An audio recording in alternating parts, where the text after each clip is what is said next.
Hello, this is simply about networking protocols, and today I'll tell you about VRRP, Virtual Routes and Virtual Routing Redundancy Protocol. Final standard active for now is 9568, but it consists multiple references to 5798. Please read it first. Plus, due to, let's say, how text is built, 5798 will be a little bit more clear for you to understand how VRRP works. In this video, VRRP overview, routes, routers, active, master versus backup.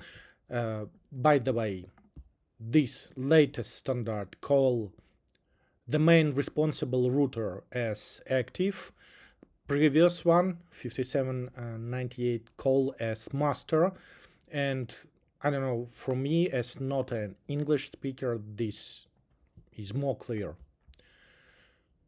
So active versus backup, VRIP owner, so virtual router IP owner processing of protocols ARP, GARP, routable traffic, and virtual router IP destined traffic, and backup device after transmission to active, processing of ARP, GARP, routable traffic, and VRRP destined traffic, plus some VRRP config tricks. Let's start. You have some data center, network, subnetwork, whatever, that contains multiple hosts. You want those hosts to send traffic out, IP traffic, eventually. So routable traffic out and receive from out to here. For that, you define a router for your network. But for any reason, you decide that this traffic is very important and you want to minimize distraction as much as possible. So you define another router that will work, and for each device, both or all routers, if there are more than two, are behind the same port physical interface. Problem is, for each IP version, we can define only one default router IP. So one default router IP for IPv4 and one default router IP for IPv6. You can spend time and efforts, build a management system that will monitor status of routes, how they working, and update your hosts with new default router IPs and so on and so forth. Or you can use virtual router. Virtual router is one of earliest attempts to virtualize Ethernet functions. So it's virtual instance of a router that contains multiple physical routers that actually will do all activity related to routing. But this virtual router provides virtual interface that contains same IP and same MAC, no matter which physical device will actually perform actual actions. Complex, let me explain simpler. So there is a defined, assigned, most important physical router in the network that will perform all actions until it's active. And we need only backup for this period of time when this router is not active. So backup. Backup will have its own MAC at least, and different IP, otherwise we will have problems in our network. To avoid necessity of reconfiguration all our hosts and all our devices in the network, we're defining some virtual interface that have its own IP and its own MAC. Then all the default IPs on our devices will be the same, can be the same. Each physical device, to understand that they are working in the same virtual router, in the same hidden activity, need to be configured with the same virtual router ID. 1. One of those devices will be active by default, and this is most important device in the network, so this device performs all actions until it live. Backup jumps in only when this active or master in previous terminology, this master is inactive for any reason. So all functions done here, and it is not recommended, it's demanded by the specification that virtual router IP is IP of this most important router. That is called in specification owner of the virtual router IP. So this IP is the same as this IP for IPv6 and IPv4. Moment 1. You can tell me that each router can be defined by pool of IPs. Yes. Then it is recommended to take first one of this pool, but anyway, virtual router IP should match with one of the represented IPs of the most important, always active and always processing physical router in the network, and that is joined into this virtual router. MAC addresses for virtual router are assigned in specific way. So for IPv4 it will be prefix 405E 0001 plus virtual router ID 01 in this case. For IPv6 it will be prefix 405E 0002 and virtual router ID 01 in this case.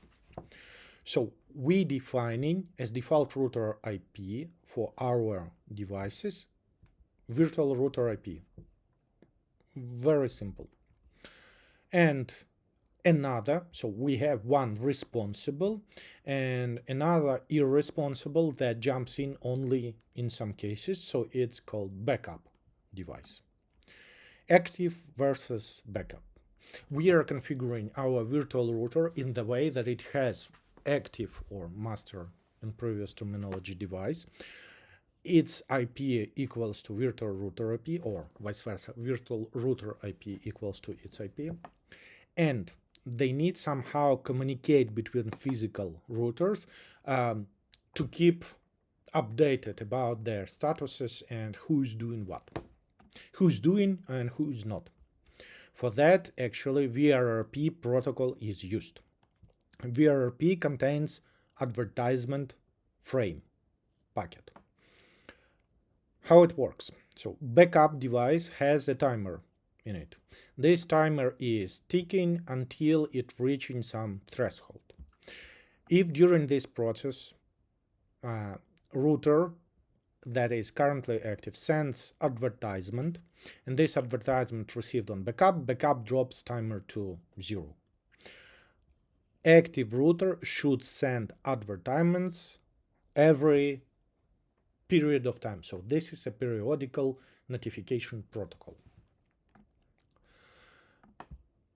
If backup timer on backup is running, reaches threshold and advertisement from active is not received, backup assumes that advertisement is inactive, that not operational, and it transmits into an active state and starts sending periodic advertisement devices, packets, frames.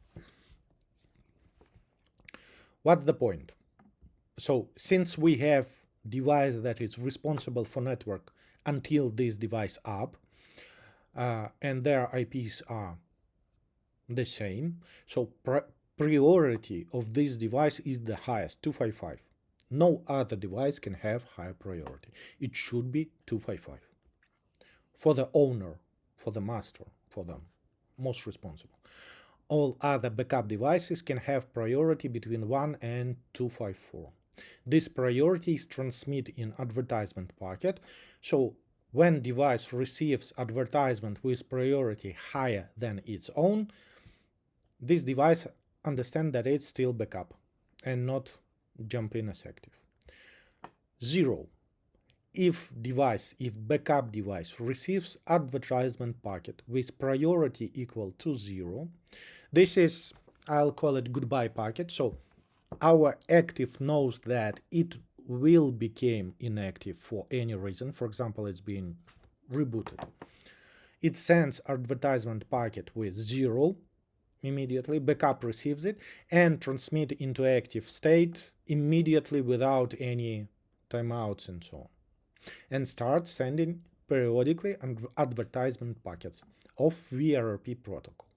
When our most responsible device is back again, it starts transmitting advertisement packets with its own priority 255 highest in the hood. Backup receives it, understands, and goes back to backup stage because boss is back. So, for need of operation with routing and communication between devices, we are working with 3 types of protocols. It's RP for IPv4 or ND solicitation for IPv6. It's GARP for IPv4 or ND advertisement for IPv6. And this is routable traffic. Routable traffic in scope that traffic is sent to virtual router for routing, specifying their necessary MAC address in destination MAC. So active device understood that this is destined to be routed and routed. How it works. So our main device, most important and boss until its life. RP and ND solicitation, network discovery solicitations. All devices, so you remember, all physical routers are behind the same port for our devices, for our hosts. So hosts sending ARPs, and those ARPs received by all physical routers that are emulating virtual router. All backups drop in RP packet and do nothing. Active device replies with necessary RP or network, neighbor discovery information. GARP. As you remember from previous videos related to ARP and GARP, there are some configuration or activity options, conditions when devices need to generate GARP. GARP is for virtual router is generated by active device. Only by active device is sent to all devices in the hood, and they know that they need to react to this GARP information received from the virtual router. And now routable traffic. Routable traffic is generated by hosts, being sent, again, all physical devices behind same port. They all receive this routable traffic and backups do nothing. An active device receives it and routing again according to the routing rules. So, you know, as is described in routing video, IP routing videos previously. And there is another type of traffic that physical device need to operate with. This is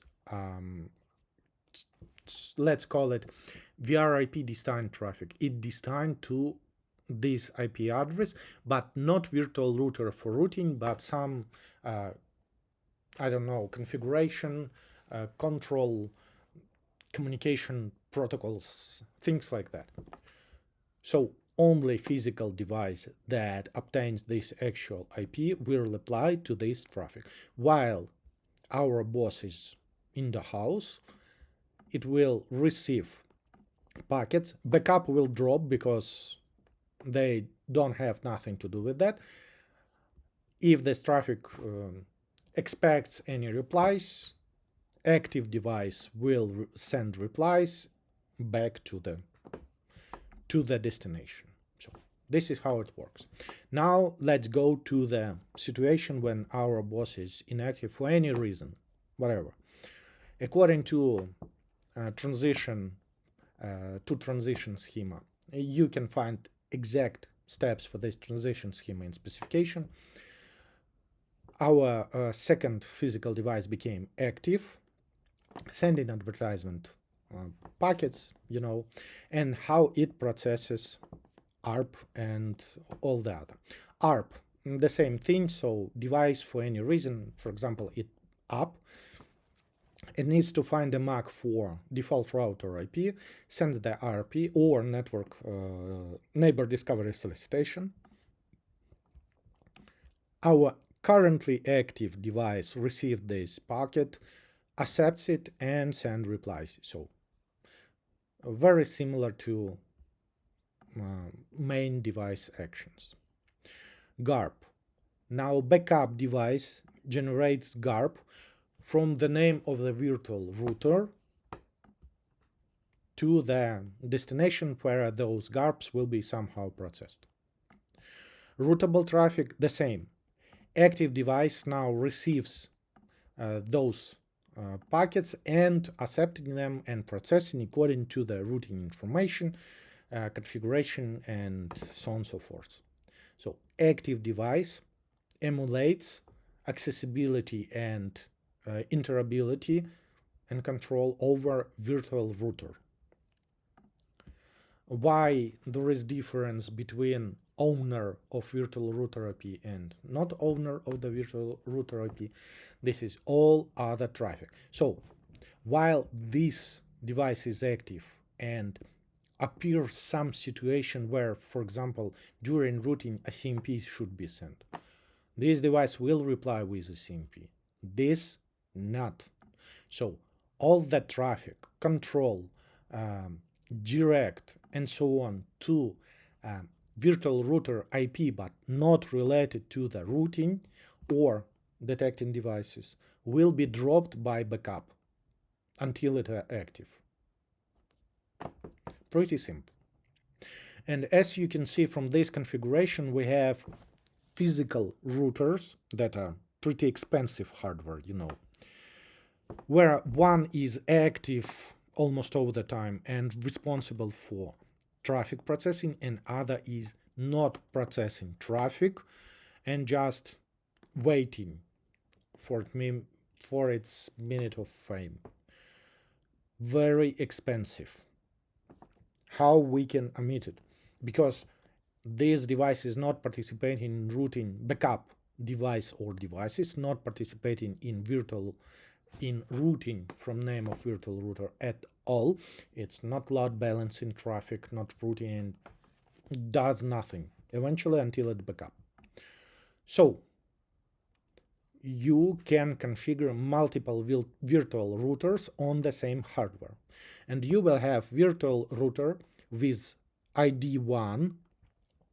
Then router A is the active master responsible, and for virtual router 1 IP will be IP of this router. And you can have on the same devices physical virtual router 2 with virtual router ID 2, where virtual router 2 IP will be IP of the router B, and some hosts will have default router IP of the B. And you have on the same devices, physical environment, multiple virtual routers that balancing eventually traffic according to your configuration. Yes, you need to configure it, but at least the expensive environment is not standing still and does nothing. Well, you can have some issues when one device goes inactive for any reason, and then all the traffic supposed to go through one device remaining. But this is not for long, because as you remember, once the device is back, it take back all the traffic belongs to it and continue to processing it. So this is how it's simple. Have a great day. Bye.